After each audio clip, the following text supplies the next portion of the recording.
लाए हैं तूफान से किश्ती निकाल के, इस देश को रखना मेरे बच्चों संभाल के। हम लाए हैं तूफान से किश्ती निकाल के, इस देश को रखना मेरे बच्चों संभाल के। तुम ही भविष्य हो मेरे भारत विशाल के, इस देश को रखना मेरे बच्चों संभाल के। हम लाए हैं तूफान से। देखो न विक्रम, 50 साल हो गए देश को आजाद हुए। हाँ बिशन, देश तो आजाद हो गया, पर लगता है आजादी संभालने में कहीं भारी भूल हो गई। और क्या, शासन न सच है और न ही कारगर। लगता है सबको आजादी मिल गई। चारों ओर लूटपाट, घूसखोरी, गड़बड़, घोटाला। सच कह रहे हो बिशन, मन तड़प उठता है देश की दुर्दशा को देखकर। कहीं बम विस्फोट हो रहे हैं, कहीं माफिया पनप रहे हैं। बेचारा मजदूर किसान तो आज भी शोषण की चक्की में पिस ही रहा है। और क्या, सब अपना अपना घर भरने में लगे हैं, किसी को देश की चिंता नहीं। आजादी के दीवानों ने क्या इसी दिन के लिए प्राणों की बलि दी थी? क्या इसी सब के लिए अंग्रेजी सरकार को हटाने के लिए मर मिटे थे? आज भी मुझे कॉलेज का वो दिन याद है जब रहमान कॉलेज में गांधी टोपी पहनकर आया था।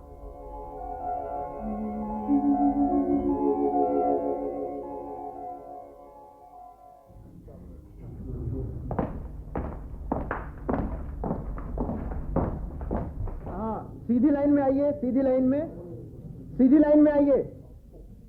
हाँ, सावधानी से खड़े हो जाइए। शांत रहिए, प्रिंसिपल सर आ रहे हैं। आइए सर। हाँ, सब बोलिए, god save our gracious king, god save our noble king. हैं? ये क्या हो गया है सबको? गाइए, गाइए मेरे साथ, प्रार्थना कीजिए भाई। अरे अंग्रेज सम्राट के दीर्घ जीवन हेतु प्रभु से विनती करिए। बोलिए, बोलिए, god save our gracious king. Speak with me, मेरे साथ बोलो, god save our gracious king. Sir, उधर उस लाइन में देखिए सर, रहमान ने गांधी टोपी लगा रखी है। ये कौन है जो उधर खड़ा है सफेद टोपी पहने? क्यों इधर आओ। देखिए सर, किस तरह अकड़कर चल रहा है। तुम टोपी लगाकर कॉलेज में आता है, तुम्हारा टाई किधर है? यूनिफॉर्म क्यों नहीं पहना? ये खादी का कुर्ता पजामा कॉलेज में पहनना नहीं मांगता। फेंक दो ये टोपी उतार कर।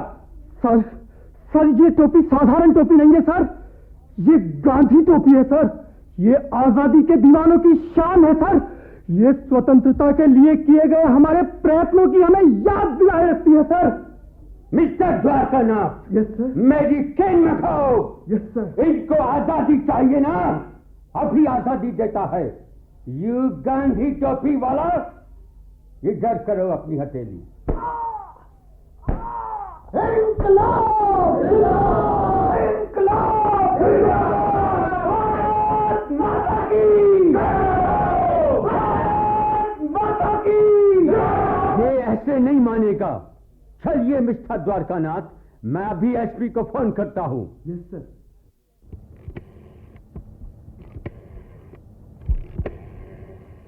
हेलो, हेलो, यस एसपी साहब, गुड मॉर्निंग। मैं प्रिंसिपल फिशर बोल रहा हूं। हाल कैसा है?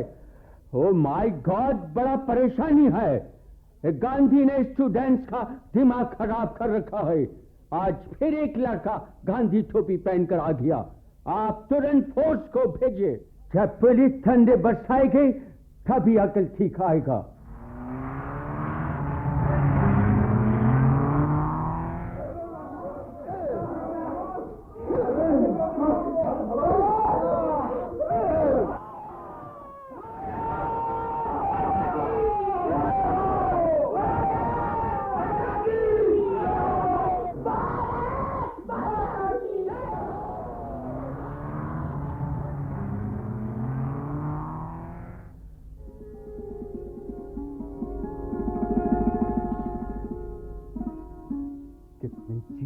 लड़का था रहमान। पुलिस ने उसकी कितनी धुनाई की, वो फिर भी पिटता रहा, वंदे मातरम बोलता रहा। नौकरी आदमी के जमीर को खरीद लेती है। तभी सभी सिपाही हिंदुस्तानी थे, पर नौकरी की खातिर हिंदुस्तानी भाइयों पर ही जुल्म ढाते थे। देशभक्तों से, खद्दरधारियों से, गांधी टोपी लगाने वालों से तो प्रिंसिपल फिशर को सख्त घृणा थी। भूल गए दूसरे दिन क्या हुआ था? इस घटना के बारे में सुनकर अपने नेताजी जब कॉलेज आए थे,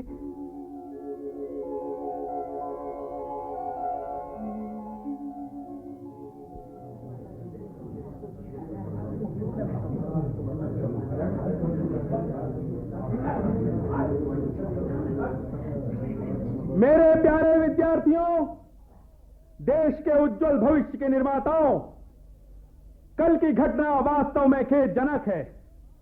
अंग्रेज हुक्मरान पूज्य महात्मा गांधी की टोपी का अनादर करें, यह बात हम कभी भी बर्दाश्त नहीं कर सकते। पर हमें हिंसा का मार्ग नहीं अपनाना है। मुझे खुशी है कि कल आपका आंदोलन अहिंसात्मक रहा। आपने अत्यंत ही शांतिपूर्ण ढंग से अपनी बात प्रिंसिपल तक पहुंचाई, अंग्रेज हुक्मरानों तक पहुंचाई। जब तक देश आजाद नहीं होगा, हम इसी तरह से प्रदर्शन करते रहेंगे, जुल्मों का डट कर मुकाबला करेंगे। आप लोग प्रण कीजिए कि कल से सभी विद्यार्थी गांधी टोपी लगाएंगे। कोई भी विद्यार्थी गुलामी की गांठ टाई को नहीं बांधेंगे। अंग्रेज सम्राट की दीर्घायु के लिए हम प्रार्थना क्यों करें? हम प्रार्थना करेंगे अपनी भारत मां के लिए, मां की आजादी के लिए। भारत माता की, भारत माता की इनकिलाब, इनकिलाब। भाइयों, मैं इस गट्ठर में गांधी टोपियां लाया हूं। आप टोपियां लगाएं और नेकटाइयां फेंक दें। नेकटाइयों की हमें होली जलानी है। बिशन, तुम सभी टाइयां इकट्ठी कर लो और आग लगा दो गुलामी के इस प्रतीक को। जी नेताजी।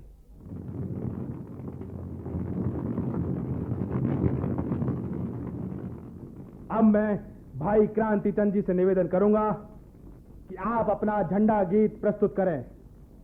भाई क्रांति चंद जी। झंडा ऊंचा रहे हमारा, विजयी विश्व तिरंगा प्यारा। भारत माता की जय।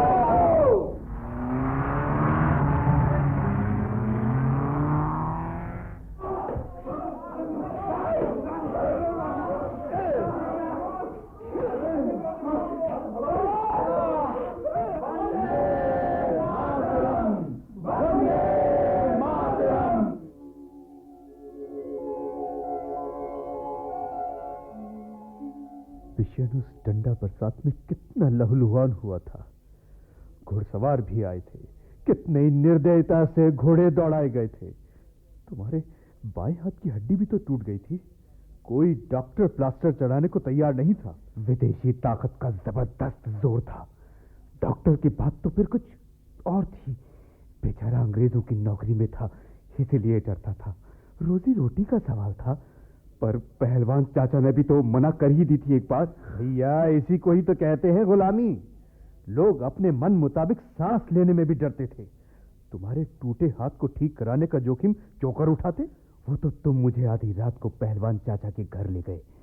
तूने बड़ी मिन्नत की तो चाचा ने डरते डरते मेरे पट्टा बांधा, नहीं तो मैं तो जिंदगी भर के लिए अपाहिज ही हो जाता। बाबा को पता लगा तो कितने क्रोधित हुए थे। वे तो स्वप्न में भी नहीं सोच सकते थे कि तेरे जैसा सुशील, शर्मीला, पढ़ने में हमेशा अव्वल आने वाला बेटा बगावत भी कर सकता है। और जब तुमने नौकरी करने से मना कर दिया तो उनके क्रोध ने तो कितना विकराल रूप धारण कर लिया था। बाबा ही क्यों, सारा गांव तब मेरी आलोचना करता था, मुझे नालायक समझता था। पर पता विक्रम, मैं भी क्या करता। अंग्रेजों की नौकरी में आकर मैं अपने ही हिंदुस्तान भाइयों पर जुल्म ढाता। नहीं, ये मुझसे नहीं हो सका। हाँ, तब तो तू गुनगुनाया करता था ना, सोने के पिंजरे में भी यदि करना पड़े स्वर्ग में वास, नरक तुल्य मुझको वो होगा, बनकर के औरों का दास।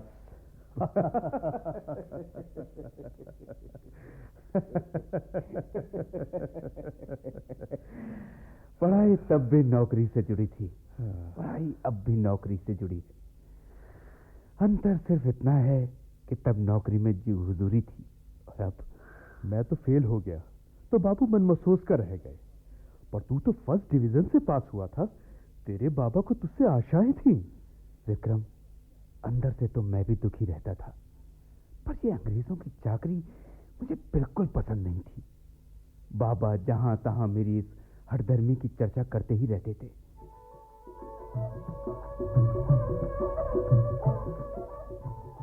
अब क्या बताऊं भैया, अरे मेरे तो भाग्य फूटे हैं। घरवाली के जेवर बेचे, सूद पर कर्जा लिया, तब कहीं बिसन की पढ़ाई का खर्चा निकला। और वो है कि बीए पास क्या कर लिया, किसी की कुछ सुनता ही नहीं। क्या कह रहे हो भरोसी? बिसन ने कुछ कड़वी बात कह दी क्या? अरे भैया, कड़वी बात कह देता तो सुन भी लेता, अपना ही बेटा है। पर उसने तो। धीरज रखो भरोसी, धीरज रखो। ऐसी क्या बात हो गई भरोसी जो दिल छोटा कर रहे हो? बिसन देखने में तो बड़ा ही भला और समझदार है। करोड़े भाई, उसकी ये समझदारी तो हमें भूखा मार देगी। ये देखो मेरे शरीर पर के कपड़ों का हाल, कितने पैबंद लगे हैं। अरे जहां इतने बरस सब्र किया, थोड़ा और धीरज रखो। अब तो बिसन ने अव्वल दर्जे में बीए पास कर लिया है, जल्दी ही उसे कोई अच्छी नौकरी मिल जाएगी, फिर तुम्हारे दिन भी फिर जाएंगे। अरे दिन फिर जाएंगे, पर बिसन नौकरी करेगा तब ना दीना बाबू। हैं? नौकरी नहीं करेगा? पढ़ लिख कर नौकरी नहीं करेगा तो क्या तुम्हारी हमारी तरह मजदूरी करेगा? भरोसी, तुम सोच समझ कर तो बोल रहे हो ना। अरे झूठ क्यों बोलूंगा? अपने पेट पर पट्टी बांधकर बिसन को बाहर पढ़ने भेजा, इतना खर्चा किया, और अब लाट साहब कहते हैं नौकरी नहीं करूंगा। जी छोटा मत करो भरोसे, उससे तसल्ली से पूछो कि वो अब आगे क्या करना चाहता है। अरे देश को आजाद कराना चाहता है। कहता है जिन लोगों ने हमारे देश को गुलाम बना रखा है, क्या मैं उनकी नौकरी करूंगा? नहीं, हरगिज नहीं करूंगा। ओहो, तो बड़ी ऊंची ऊंची बातें करने लगा है बिसन। अब तो देख लिया ना पढ़ाई का नतीजा। अजी हमने तो पहले ही कहा था कि क्या रखा है इस मुई कॉलेज की पढ़ाई में। लड़का शहर में रहेगा तो बिगड़ जाएगा, पर तुम ही न माने। पर बिसन बिगड़ा तो नहीं भैया, वो तो बहुत ही विनम्र और समझदार है। दीना बाबू, ऐसी समझदारी किस काम की? घर वाले तो भूखे मरे और वो देश आजाद कराता फिरे। अरे मेरा तो बुढ़ापा ही बिगड़ गया भाई। अब तो मजदूरी भी नहीं होती, सारा शरीर दर्द करता है। धीरज रखो भरोसी, भगवान सबकी सुनता है। बिसन को प्रेम से समझाओ, पढ़ा लिखा लड़का है, माँ बाप का दुख दर्द तो समझेगा ही। अरे दीना बाबू, मेरी तो बिसन सुनता नहीं है। अब तुम्हें किसी दिन समझाओ ना।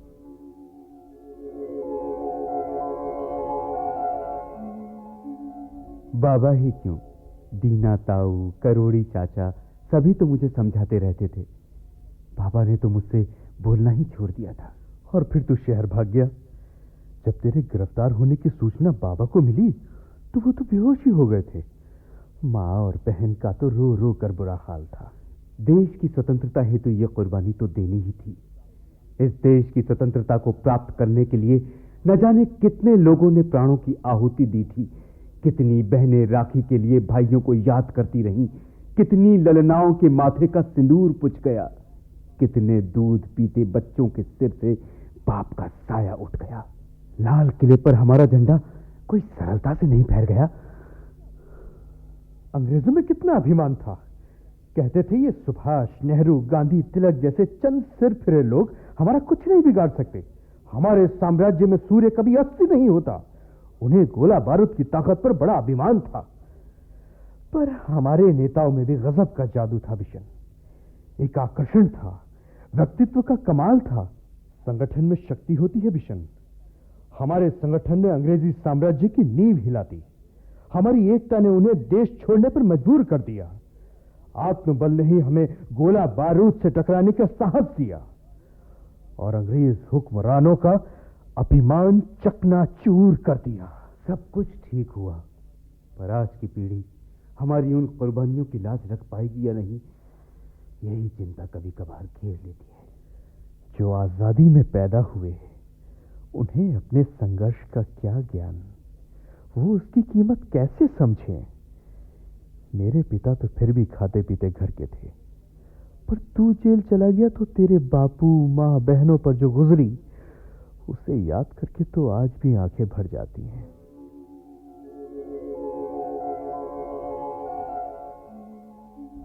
हे ईश्वर, अब क्या होगा।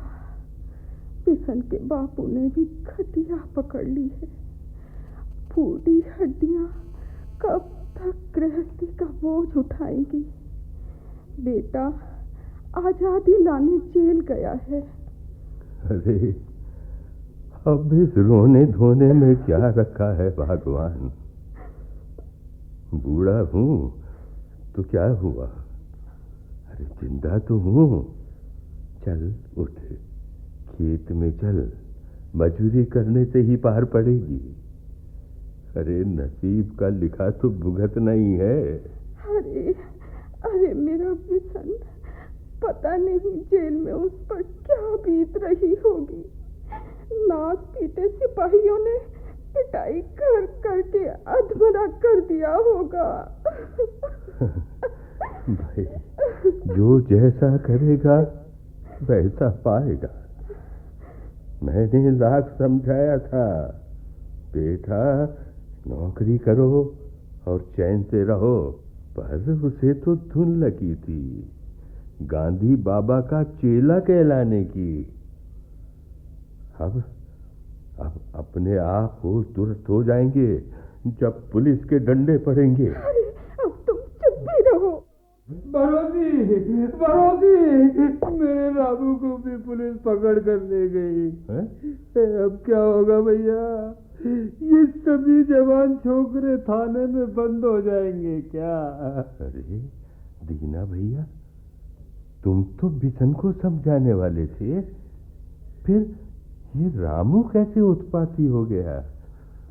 भरोसी, बिशन की बातों पर हमने गौर नहीं किया, पर कल की घटना ने तो वास्तव में ही मेरी आंखें खोल दी। ऐसे कब तक हम गुलामी की रोटियां खाएंगे? दीना, ये क्या कह रहे हो भाई? मैं ठीक कह रहा हूं भैया। हमारे ही गांव के चाहत बिरादरी के लोग अंग्रेजों की नौकरी में लगकर हम पर जुल्म ढाते हैं। कितनी शर्म की बात है। कल कितना शांत जुलूस था, परंतु सिपाहियों ने डंडे बरसाए और अपने ही भाइयों के हाथ पांव तोड़ दिए। अरे बगावत करोगे तो यही होगा। इसमें बगावत की क्या बात है? हम हमारे ही देश में गुलाम बने रहे और ये बाहर से आने वाले फिरंगी हम पर हुकुम चलाए। ये तो वास्तव में ही गलत बात है भैया। अब तो नहीं सहा जाता। बिशन का रास्ता ही ठीक है। हम कब तक जुल्म सितम सहते रहेंगे? बिशन की मां, रो मत, धीरज धर। बिशन अकेला नहीं है, गांव के सभी जवान उसके साथ हैं।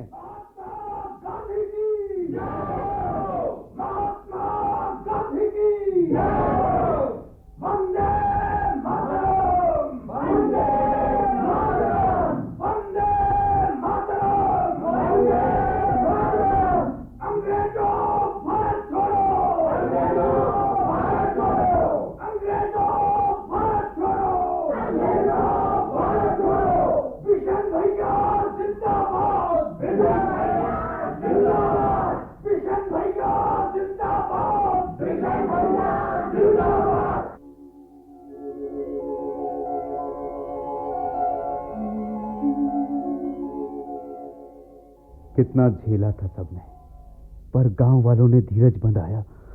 बूढ़े बापू में न जाने कहां से जवानी आ गई। फिर तो उसने मां को भी बरस दिया। उस समय विक्रम तुम्हारे बाबा ने अनाज के बोरों का मुंह खोल दिया। आजादी की लहर तब युवकों को ही नहीं, बुजुर्गों को भी अपने साथ लेने लगी। विक्रम, उस समय तुम्हारे बापू कितने उदार बन गए थे। किसी को यह महसूस नहीं होने दिया कि उनके बेटे जेल में पड़े हैं। बुजुर्गों की उस टोली ने सभी का ध्यान रखा था। एक का दुख सबका दुख। राशन पानी, दवा दारू सभी का प्रबंध किया। मेरा बाबा एक बार की तो भूल भी गया था कि उसका बेटा जेल में है। मेरे बाबा ही क्यों, उस सूदखोर सेठ जी ने भी तो सभी आजादी के दीवानों का साथ दिया। तुम्हारे बाबा ही नहीं, रामू, किशन वगैरह सभी के पिता से तो कह दिया कि सूद तो सूद, मैं मूल भी तुमसे नहीं लूंगा। हमने विदेशी कपड़ों की होली जलाई तो सेठ जी ने उधार के कागजों को दियासलाई दिखाती। वो दिन आज भी याद करता हूं तो रोमांचित हो उठता हूं। आज भी रोंगटे खड़े हो जाते हैं बिशन। वो रात याद कर, 14 अगस्त रात्रि के 12 बजे अंग्रेजों का झंडा धीरे धीरे उतरा और हमारा तिरंगा धीरे धीरे चढ़ा। लगता था जमीन चूम लूं या आसमां को छू लूं। एक स्वप्न साकार हो गया था। विश्वास नहीं होता था नींद में हूं या होश में। आंखें आंसुओं से छल छला गई थी। एक नई सुबह आई, देश ने करवट बदली। सच विक्रम, कितने सुनहरे दिन थे वो। हाँ बिशन, कितने सुनहरे